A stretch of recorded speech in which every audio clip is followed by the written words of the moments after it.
Welcome back, everyone. NSA leaker Edward Snowden speaking out this morning.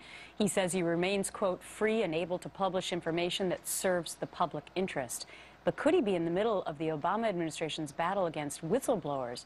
Earlier on Fox and Friends, you spoke to Glenn Greenwald. Yep. So why don't you pick it up from there? Yeah, he joined us. He's a reporter at The Guardian who broke the story wide open. Listen.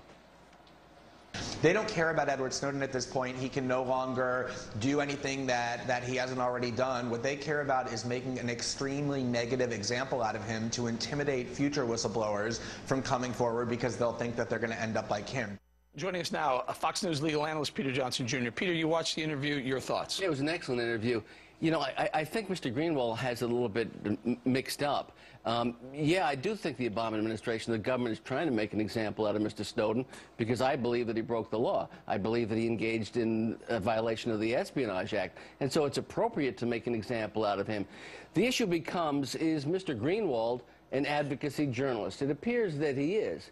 Now, if he's an advocacy journalist, then we have to examine everything that he's done with regard to this case. If he's merely a reporter and taking documents and saying, this is what I think the world should see, that's one thing. But when he becomes kind of an advocate and almost a Flak, the alter ego for the media for Mr. Snowden, who's incommunicado in a Russian hotel in the airport, then transparency should become the issue. What do we know about Mr. Greenwald's role in terms of being in Hong Kong? But what if he's bringing out things that may be violating the Constitution? Or I'll give you another example. What if he has information that would lead to what went on in Benghazi? Should he not leak that if that was considered sensitive? It has nothing to do with Benghazi, and you and I both are against violations of the Constitution, and we can waive the Constitution all that we want, and I waive it with you whenever you waive it. But that is not a defense or a rationale for breaking the law. Exactly. Now, we also have to understand that Mr. Greenwald has been involved with the WikiLeaks,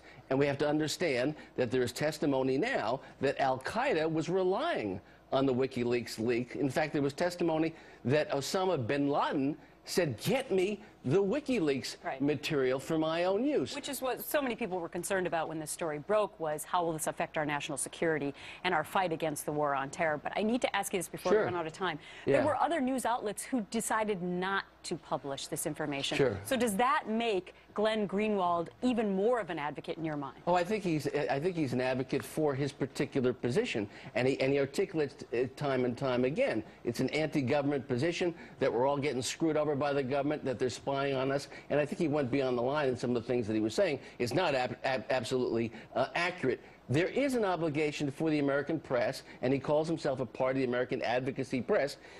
Do we put American interests above putting out a story? And I think that is a concern and a balance that all journalists, whether they're advocacy journalists or not, have to meet and understand. If the Constitution comes first, and the government and our country comes first, and the people come first, are we doing harm?